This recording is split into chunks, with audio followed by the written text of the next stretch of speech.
As our second speaker, today we have with us Professor Sumi Helal from the University of Florida. I know that it's very early for you, Sumi, so thank you very much for being with us today. Sumi is an international expert on e-health and chair in digital health in the University of Lancaster and in many other roles. Sumi, are you ready? Yes, I'm ready. I had my coffee, so I'm ready to go. Thank you. So, thank you for inviting me. I looked through the presentation of Dr. Daniel, and I prepared 5-minute kind of contribution. I hope it's helpful. So let me share screen. Okay. Do you see the screen in the display mode? Yes, perfect. Great. So what I would like to do is to just mention a few possibilities, opportunities for ICT, computing and computing technology to potentially help in the area of frailty. So how can ICT help the cause of frailty? I think there are 3 broad areas that computing can help. One is screening, population scale screening, finding out as much as possible, but also using minimum cost means. So a visit that costs 50 minutes in a hospital or a clinic to score frailty, that's one thing. But if the 50 minutes can be replaced by 10 minutes, then we have now efficiency. So the efficiency in the screening is very important. Also screening remotely, screening where independently by patient directly, all this play in the cost. So how can we do screening at scale, and how can we do low-cost screening that doesn't cost the system so much? And the reason cost is important is because screening is not very useful unless it's done repeatedly in a continuous fashion. So the repetition here will add cost.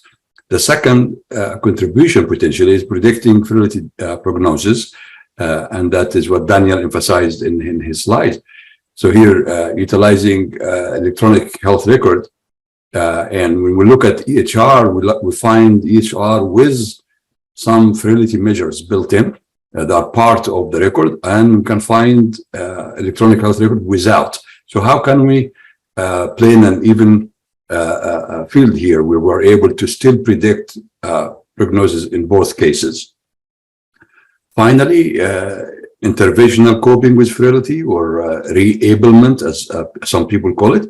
So here's how can we not just detect and measure frailty, but also try to help people sustain their life despite the frailty. So here's where we are able to sort of utilize ubiquitous computing technology, where we're able to do cyber sensing and cyber influencing, getting people to strengthen a little bit. So that require precise and individualized intervention, and that require AI as well. So the first potential direction is screening. Here we can use all sorts of technology. We use our experience as computer scientists to find the most accessible interfaces, the most widespread potentially, to just get simple screening done. Be that a mobile app, be it interactive voice technology, or even other interfaces. But the idea here is to do that first level screening, and then we can take it up to tighter screening.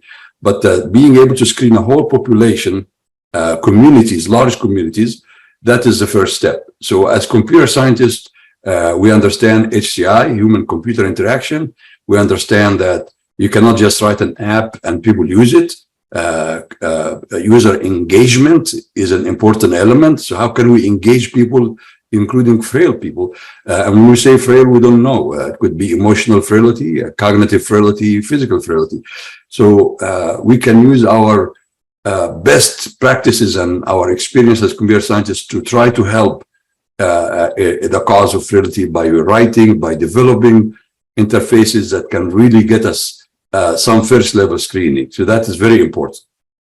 And then once we getting this data at scale, dashboarding that data and putting some analysis, preliminary analysis. That's not too difficult, and that's something that can be easily done and done repeatedly.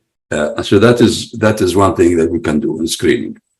In addition to screening, now we try to understand and model frailty for patient of certain condition or disease groups.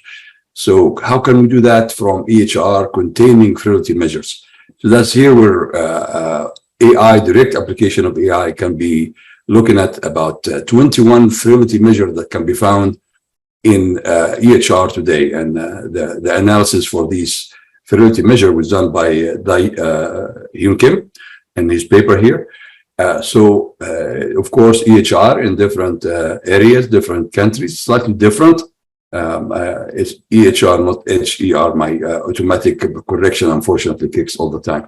So once we're able to understand the impact of frailty on disease and condition prognosis, and also the other way around, understand the impact of certain existing disease and condition on frailty prognosis.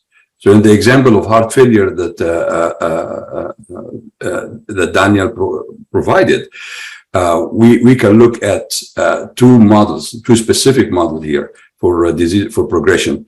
For older adults who get diagnosed with heart failure, so they are already frail and now they're getting into heart failure, and older adults who are heart failure patients, but now getting into more frail territories. So these are two different models. So modeling the two and finding out a little bit of understanding of the differences will be a good contribution that computer scientists can help with. But also predicting clinical frailty scale from EHR directly, it's a little ambitious, but it's been done to some great extent of success. But that's an area where without any measure of frailty in the electronic health record, we can still crunch the numbers and find out some prediction, some model that can predict the progression of frailty. Finally, intervention. Well, what can we do with intervention? Here, a system and personalized training programs utilizing equipment that has ergometers.